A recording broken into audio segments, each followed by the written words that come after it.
Selamat datang di channel Simar Imam. Sembari mendengarkan tinggalkan like dan komentarnya bosku. Bab 39, Genderang Perang. Malam itu, Su Min menghabiskan seluruh waktunya untuk mengembangkan energi batinnya. Awalnya, tubuhnya kaku. Dia dipenuhi dengan kebencian dan rasa sakit saat dia sekali lagi mengingat adegan dari masa kecilnya di mana dia duduk di tanah dan saudara perempuan tercintanya mati di pelukannya. Saat malam semakin larut, tubuhnya menjadi rileks dan Su Min memikirkan semua kehangatan yang dia terima. Pertama adalah bertemu Cao Cao. Meskipun dia ditakuti oleh ayahnya, Su Min bersyukur atas ular itu. Itulah satu-satunya alasan dia berhasil selamat dari cobaan di dalam hutan. Setelah bertarung bersama seperti ini, mereka berdua adalah rekan. Cao Cao ternyata sangat seperti anak kecil dan Su Min senang memanjakannya. Dia memberinya semua makanan yang dia bisa impikan dan membelai kepala kecilnya kapanpun dia bisa. Cao Cao bukan satu-satunya yang memperlakukannya dengan ramah. Paviliun harta karun yang memikat dan Yong Meilin telah membuka rumah mereka untuknya dan membiarkannya aman untuk sementara waktu. Pada saat yang sama, mereka memastikan bahwa dia memiliki semua yang dia butuhkan. Yong Meilin sendirian menghabiskan seluruh waktunya bersamanya. Dia jelas merupakan hal yang paling dekat dengan seorang teman yang pernah dia miliki. Memikirkan hal-hal ini, Su Min perlahan berhasil melepaskan amarahnya. Sekali lagi, dia mengubur dirinya sepenuhnya dalam latihannya saat bintik emas muncul di seluruh ruangan. Ayah, apakah kamu yakin kami ingin melakukan ini? Tang Jing bertanya dengan rasa ingin tahu saat dia berjalan ke sisi ayahnya di ruang bawah tanah yang lembab. Tidak ada seorang pun selain diri mereka sendiri yang mengetahui lokasi mereka.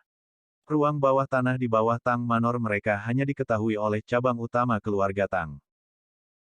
Pada hari seperti hari ini, 5 orang telah dibawa ke sebuah ruangan di dalam ruang bawah tanah ini. Tang Ye, sang ayah, dan Tang Jing, putranya yang masih kecil, sedang dalam perjalanan menuju ruangan bawah tanah ini. Wajah mereka berdua serius dan langkah mereka tergesa-gesa. Jangan khawatir tentang itu, nak, kata Tang Ye dengan kerutan di wajahnya saat kakinya membawanya semakin dekat ke ruang bawah tanah. Seandainya pemuda ini tidak muncul, maka kami tidak akan bertindak. Tapi sekarang sepertinya kita telah kehilangan satu-satunya jalan menuju paviliun harta karun yang memikat. Mendengar kata-kata yang diucapkan ayahnya, tatapan Tang Jing menjadi keras dan dia menganggukkan kepalanya. Pada awalnya, ketika itu hanya gosip, tidak ada yang peduli. Saat melihat Yong Meilin bersama dengan pemuda itu memasuki Hall of Champions sambil berpegangan tangan. Tampaknya semua desas-desus didasarkan pada semacam kenyataan. Kami tidak bisa menunggu lebih lama lagi, paviliun harta karun yang memikat terlalu penuh dengan diri mereka sendiri baru-baru ini. Mereka memiliki monopoli atas semua harta yang muncul di dalam kota ricu kita. Mereka harus belajar untuk berbagi sebagian dari kemuliaan itu. Tang Ye berkata saat mereka berdua memasuki ruangan bundar jauh di bawah tanah. Kedua wajah mereka dipenuhi dengan senyum manis dan tangan mereka terbuka untuk menyambut 5 pria yang duduk di dalamnya. Selamat datang di ruang bawah tanah keluarga Tang kami, kata Tang Ye dengan ramah.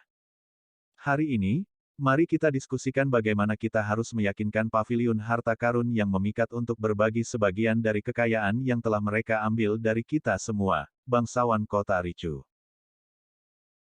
Pendatang baru seperti mereka berpikir bahwa mereka dapat melakukan apapun yang mereka inginkan dalam keluarga kami, kata seorang pria, suaranya dalam dan tubuhnya besar. Wajahnya tersembunyi di balik topeng. Meskipun tersembunyi, semua orang di dalam ruangan tahu bahwa dia adalah Tuan Siu Kang. Ini adalah kemunafikan, kata seorang pria. Kata-katanya menyebabkan kemarahan berkobar di antara semua orang yang hadir. Tak satu pun dari mereka berani mengatakan sepatah kata pun saat mereka menunggunya melanjutkan. Karena gadis Yong itu telah memutuskan untuk mencari kekasih, kamu ingin memulai perang melawan paviliun harta karun yang memikat. Semua orang di sini telah merayunya. Apa yang akan Anda lakukan seandainya putra saya memenangkan kasih sayangnya? Apakah Anda kemudian akan melawan keluarga saya juga? Mendengar kata-kata itu, 4 pria lainnya sedikit gelisah. Mereka juga telah merayunya, tetapi tidak ada yang berhasil. Jika mereka berhasil, apakah keluarga Tang akan melawan mereka? Pikiran itu menakutkan. Tuan Guo, saya dapat meyakinkan Anda bahwa saya tidak akan melawan siapapun di dalam ruangan ini, kata Tang Ye dengan senyum di wajahnya dan suara yang mudah. Dia sama sekali tidak tersinggung oleh pertanyaan itu, namun, matanya menyala karena marah saat dia berbicara. Itu adalah detail yang tidak diperhatikan oleh siapapun. Kami semua dari kota Ricu. Kalah dari salah satu dari kami bisa diterima, tapi sekarang anak muda ini muncul entah dari mana. Dia berbakat, itu pasti, tetapi dia tidak memiliki dukungan, selain dari paviliun harta karun yang memikat. Menyerahkan prospek kekayaan seperti itu kepada bakat yang tidak disebutkan namanya tidak dapat diterima. Kami akan membagikan paviliun 6 cara dan memberikan jumlah yang sama kepada setiap orang yang berpartisipasi.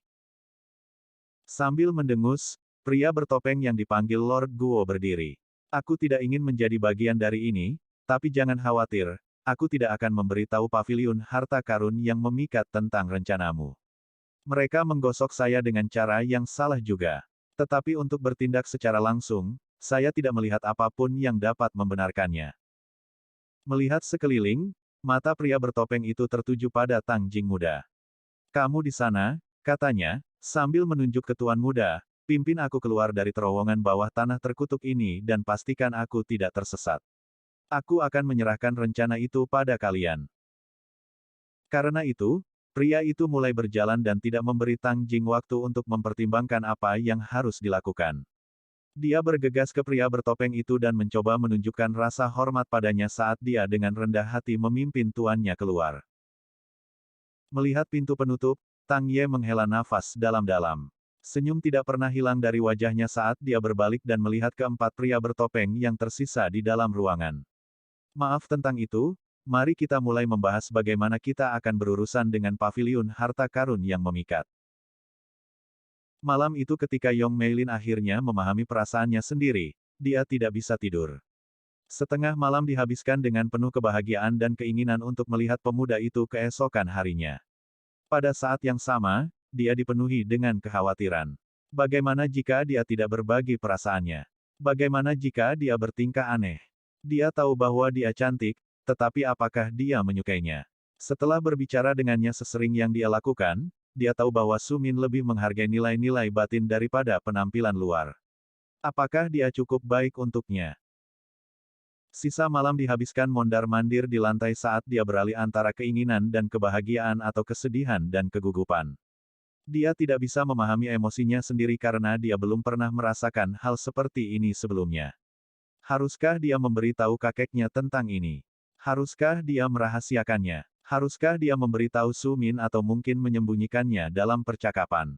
Mungkin bertanya diam-diam tentang apa yang dia pikirkan tentang dia, tetapi apakah dia memiliki keberanian untuk melakukannya?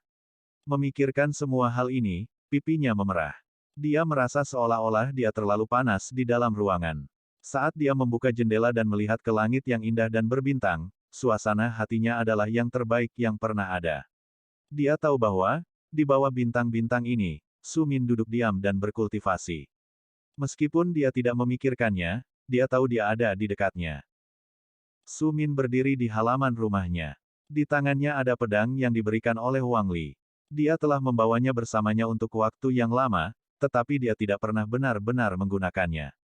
Meskipun dia tahu bahwa senjata ini adalah senjata yang ganas karena ukurannya yang besar dan dapat digunakan baik untuk bertahan maupun menyerang, dia tidak terampil menggunakan pedang. Bahkan memegangnya di tangannya terasa asing. Tetapi setelah berdiri diam selama beberapa waktu, otot-ototnya menegang. Satu pukulan pedang ditarik di udara. Zing! Saat pedang mengayun di udara, sebuah suara bisa terdengar. Pedang berat itu mengharuskan Su Min menggunakan kekuatan penuhnya untuk membawanya, apalagi mengayunkannya. Di wajahnya, senyum cerah terlihat. Tidak hanya berlatih dengan pedang akan membiasakan dirinya dengan itu, tetapi juga akan membantunya dengan pelatihan fisiknya. Dia mengayunkan pedang lagi dan lagi. Suara itu bergema di dalam halaman saat keringat mulai muncul di tubuhnya. Memegang pedang sebesar ini adalah kerja keras, tetapi itu juga merupakan pengalaman yang berharga bagi Su Min. Dia dipenuhi dengan kegembiraan saat dia berdiri diam dan membuat ayunan yang sama lagi dan lagi. Dia perlahan membuka dunia pendekar pedang. Su Min begitu fokus pada pelatihan sehingga dia tidak mendengar ketukan di halamannya. Yong Meiling bukan orang yang suka menunggu, jadi dia masuk melalui gerbang meskipun tidak ada yang mengizinkannya masuk. Jantungnya berdetak kencang dan saat dia memasuki ruangan, bintik-bintik merah muncul di pipinya yang pucat. Tenggorokannya menjadi kering dan dia tidak bisa berkata apa-apa. Seluruh tubuhnya dikendalikan oleh emosinya. Saat Su Min berlatih, Cao Cao biasanya tidur. Namun, ular itu memperhatikan perilaku aneh Yong Meilin dan merayap ke tanah. Dia mendekat ke Yong Meilin dan merayap ke lengannya di mana ia mengamatinya dengan rasa ingin tahu. Meskipun Cao Cao dapat berbicara dengan Su Min, mereka berdua berbicara secara spiritual. Baginya untuk berbicara dengan keras masih tidak mungkin, dengan demikian, tidak mungkin baginya untuk berbicara dengan Yong Meiling. Namun, wanita muda itu telah menebak mengapa ular itu muncul, dan dengan jari gemetar dia membungkam ular kecil itu. Jangan katakan apa-apa, bisiknya pada ular itu sambil mengelus kepalanya. Aku akan memberimu makanan paling enak selama kamu berjanji untuk tidak memberitahu Su Min apapun. Mendengar kata-kata, makanan lezat, Cao Cao langsung terperangah dengan matanya yang berkaca-kaca. Air liur bisa terlihat di mulut kecilnya saat dia menyelinap lebih dekat ke Yong Meilin. Meskipun Cao Cao menentang kebanyakan manusia, dia mendapatkan semacam kepercayaan ketika menyangkut Yong Meilin.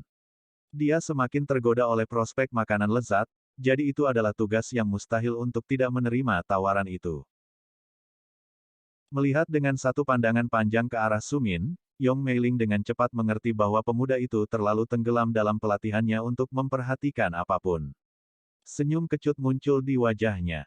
Dia sendiri yang sibuk mengunjunginya hari ini, namun, dia bahkan tidak memperhatikannya. Dengan emosi yang campur aduk dan pandangan terakhir ke arah Su Min, Yong Meilin berdiri. Dengan Cao Cao di lengannya, dia meninggalkan halaman dan bergerak menuju rumah utama keluarga Yong. Saya kenal seseorang yang akan sangat terhormat bertemu dengan Anda, kata Yong Meiling kepada ular di lengannya. Bersama-sama, mereka berdua memasuki rumah utama dan menuju ke kantor tempat kakek Yong Meilin mengerjakan hal-hal yang berkaitan dengan paviliun harta karun yang memikat. Bersambung. Nantikan bab selanjutnya bosku.